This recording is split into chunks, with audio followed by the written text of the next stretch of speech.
Hello, friends. Today we are going to study the first 26 lines of Book 1, Paradise Lost. I recite for you.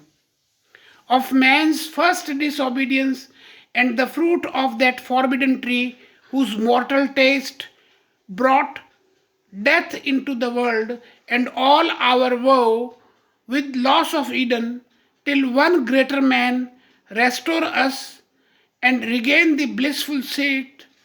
Sing, heavenly muse, that on the secret top of Oreb or of Sinai didst inspire that shepherd who first taught the chosen seed in the beginning how the heavens and earth rose out of chaos. I stop here. The poet is invoking a muse. Muse, as I told you in my introduction, is something like your Lord Ganesh, who was invoked by Maharshi Vedavyas before he started writing the Mahabharata. So it is the epic tradition to invoke some divine power, to invite some divine power to help the poet write something great. So the poet John Milton speaks here of man's first disobedience. Means it was in the early days when God had created two people. One is Adam, the other is Eve. And as I told you in my introduction, that Eve and Adam were encouraged by Satan to disobey God and eat the fruit of that tree which God did not allow the mankind, Adam and Eve. So the fruit of that forbidden tree, whose mortal taste. So before that, man was not mortal, means man did not die, man was immortal. But because man had eaten that fruit which was not allowed, and so the result is that human beings started dying. Before that, death was not there in this paradise. This earth was paradise before it was changed into earth. So brought death into the world. So the poet is saying that if man had not eaten the fruit, man would have stayed immortal. But because man had disobeyed God, so the punishment was that death came into this world. And all our woe means sorrow. And now we have so many diseases, so many insects, and death, sin, and there are so many things which we don't like.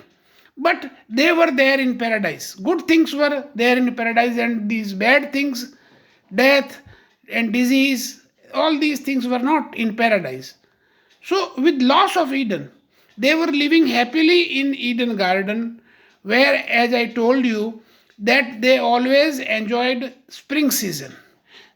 The trees bore fruits all through the year, till one greater man restore us. So which greater man? Christ. Christ came, and Christ gave the human beings a way to reach God and regain means which we had lost, because our parents, the great and great parents, Adam and Eve, they had lost paradise. So they had lost the blissful seat, the happy seat where we were always in heaven. So sing, heavenly muse. The poet is requesting the muse. Say, what happened? That on the secret top of Oreb. Oreb is a mountain in Israel where Moses, the shepherd, got sermons from God. And Sinai is a similar place, holy place in Bible, which is there in Israel.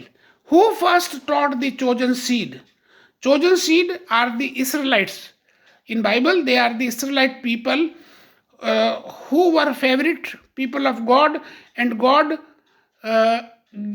means Christ gave them a way of salvation, of getting freedom from life and birth.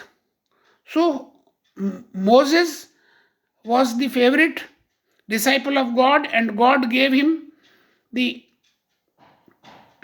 sermons. So in the beginning, how heaven and earth rose out of chaos. So in the beginning, before God made heaven, before earth was made, how there was chaos. Chaos means there was no order, there was no light, nothing. It was totally dark, like a cloud of fire or something like that, like smoke. So how God had created the heaven and earth? So the poet is asking this question to the muse to tell him what happened, how God created this universe. Or if Sion hill delight thee more, and Siloah's brook that flowed fast by the oracle of God, I thence invite thy aid to my adventurous song, that with no middle flight intends to soar above the Ionian Mount, while it pursues things unattempted yet in prose or rhyme. So look at this last line, line 16, which I read just now. Things unattempted yet in prose or rhyme means neither in prose nor in poem.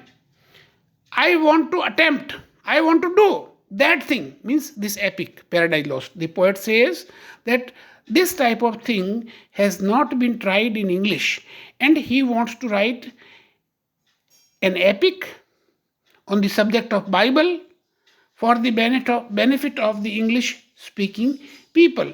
So he says, I start now from line 10, or if Sinai hill delight thee more. So that muse lives on Sinai hill. So if you like Sinai hill or the Siloah's brook, which flows nearby, the oracle of God. Oracle is the worshipper of God, where God is worshipped. So I thence means from there. I invoke means I invite, I welcome your help to my adventurous song, because this is something which is new. This is which is something unique. That with no middle flight intends to soar means fly. He says, I want to fly. And no middle means no mediocre success. I want top success. Above the Ionian Mount is again a biblical place, means a place in Bible which is in Israel. So while it pursues means I follow things which have not been tried either in prose or in poetry. And I recite now, line number 17.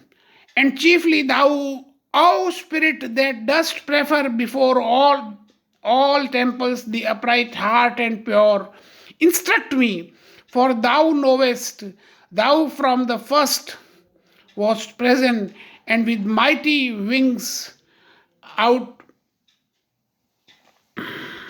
outspread, dove-like, sattest brooding on the vast abyss, and madest it pregnant. I stop here. So the poet is speaking to the muse. So he requests the muse, and he tells us that in the very beginning, before the temples were made, and because the the heart of muse is clean and pure, so he requests the muse to tell him, to instruct him, because the muse knows everything from the beginning, what had happened, what had God done. So because the muse was present in the very beginning, And the muse had spread her wings like a dove. Dove is a bird like the pigeon. Yes, so dove likes it was sitting thinking on that vast abyss. Abyss is something like a valley, like a deep gorge.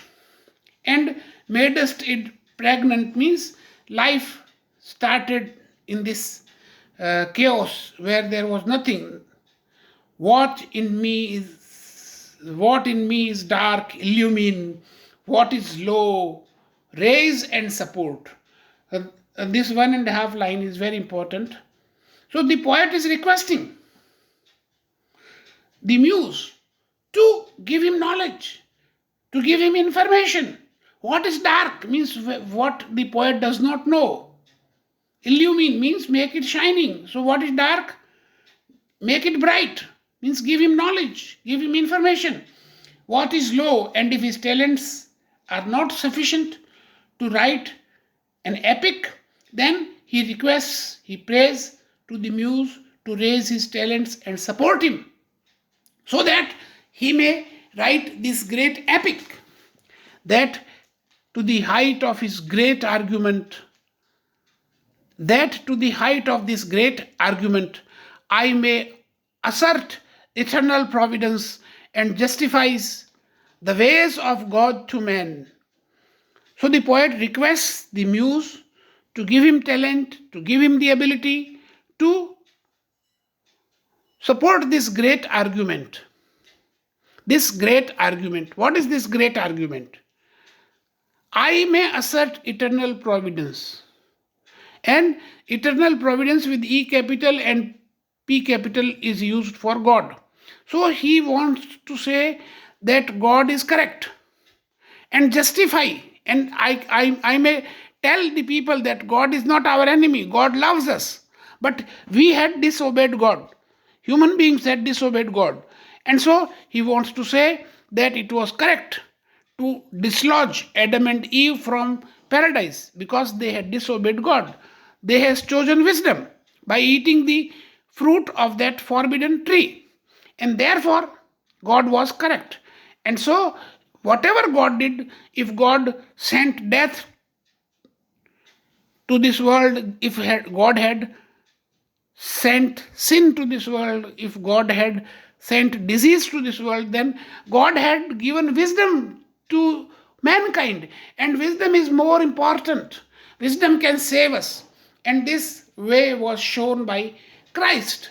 And therefore God was right in punishing the wrongdoers. So the poet is invoking the muse's help to help him understand the secrets of God.